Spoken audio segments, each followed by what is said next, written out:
Welcome back to Pop Collectibles, the show exploring collectors of pop culture with not an antique or an old piece of furniture in sight. A Cabbage Patch Bert Newton doll sold for $33,000 on eBay, with all proceeds going to charity.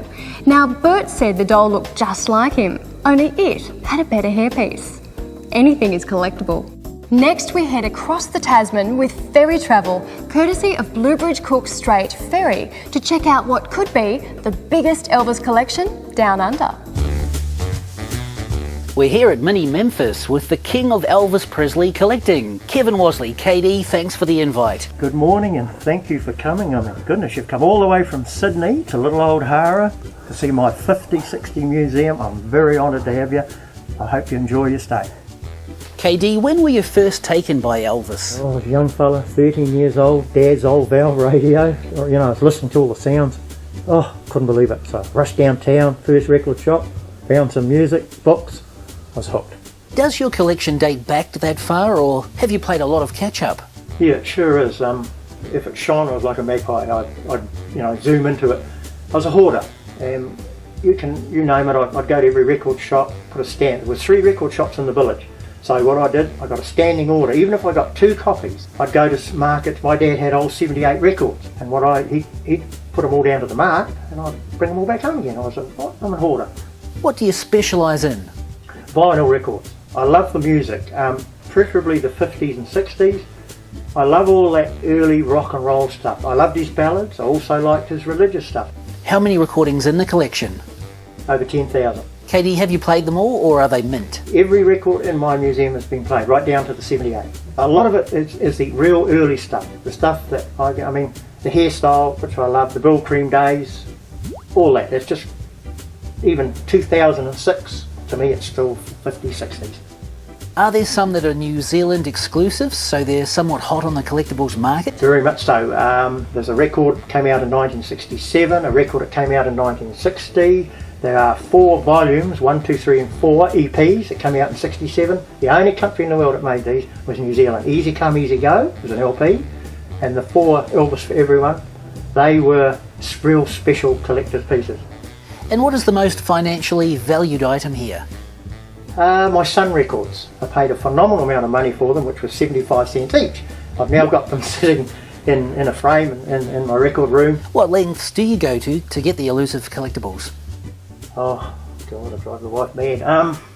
It's just, I'll go all over the place, big lengths. Do you pick up many from the auction sites? No, I don't. As I said, I'm block and chisel man. I still pen and paper and fax. No, I still love doing it the old way. It's a real challenge. Have you got a value for the collection? No, I haven't. I don't really want to tell you that either. I just couldn't put a value on it. To me, it's pricey.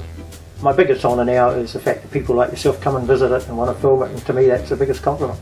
How do you take care of it all? Oh, it's my job. Her indoor says she didn't put the dust on it. She didn't put it there, so why should she dust it? That's all my job.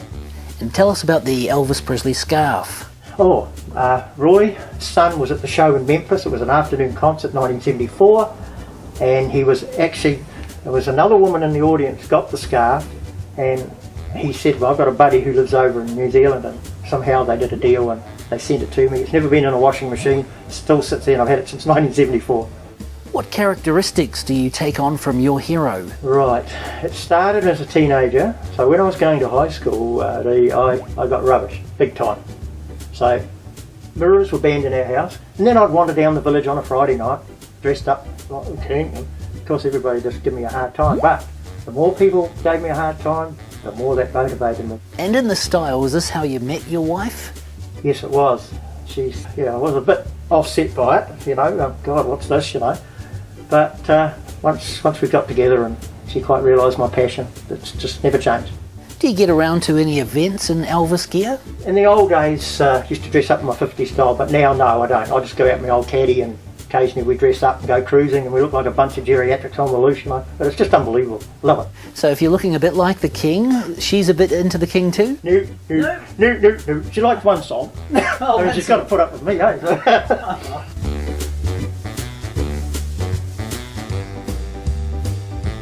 And KD, you're open for small tours? I sure am, DJ. It's a private museum. People have to ring to see it. It's a donation, entry fee.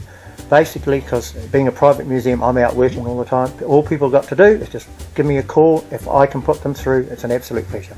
Are you on the web as well? Yes, I am. Yes, so they can contact me through that too. And my wife handles all that, so she's in charge of that lot for me. Fantastic, Katie. This is remarkable. Keep on collecting. Thanks a lot, Dee.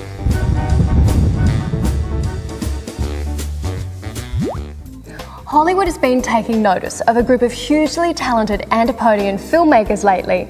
Over the past 4 years, they've won almost every award going and helped produce Australia's most favoured film in a recent poll. I'm talking about the Lord of the Rings trilogy, but they've also completed The Chronicles of Narnia and King Kong, as DJ finds out as we take a visit to Collector's Heaven. I'd like to welcome Richard Taylor, Director of the Weta Collection of Companies. Richard, I gather there'll be no touching of the historical artefacts. Oh, well, there's a few things that you can wield around. If you want a sword fight, we'll pop outside, but most things are archived away. But there's some pretty cool stuff to see. We should probably go and have a look. Primarily your filmmakers, what inspired you to become collectible creators? I've enjoyed the garage kit industry for many, many years. That's the ability to buy a beautiful piece of sculptural fine art done by a young guy somewhere in the world working out of their garage. They get sent to you in a shoebox with a whole pile of bubble-filled, seam-covered resin components.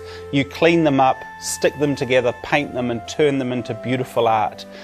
And that really got me thinking about, well, why shouldn't we be doing that? Wouldn't it be neat if we could do our own product lines? And we had the great ability to join forces with Sideshow on Lord of the Rings and begin the business, which we've now been able to expand into other product lines such as Kong, Narnia, Zorro, Superman, the Muppets and such like.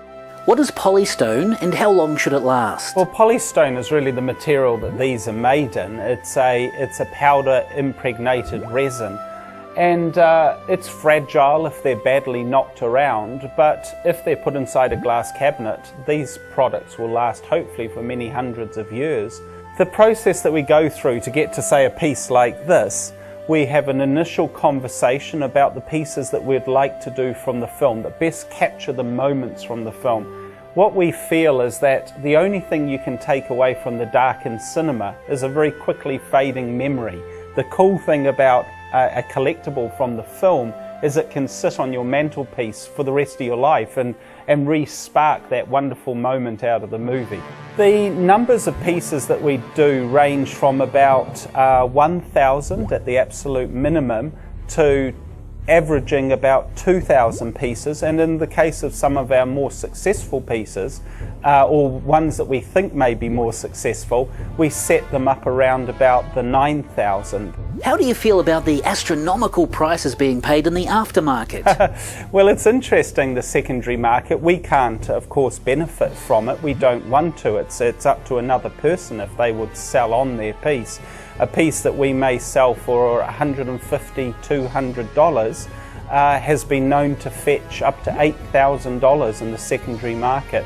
What is the hottest selling item so far? The Witch King on the back of the Fell Beast, I think that sold out in about 15 to 20 minutes on the internet. How many pieces in the King Kong line? We've created 18 pieces for the Kong line. It's quite a large collection of pieces for a single film, but we've tried to do quite a broad spread. And Richard, you've got a piece there that looks like it's made out of bronze? Well, we are expanding into doing bronzes of different characters. This is a beautiful bronze piece that was sculpted by Jamie Bess-Warwick. And very, very heavy, so I'll pop him back. Stay close as shortly we return to Weta and also take in the Kylie Minogue collection.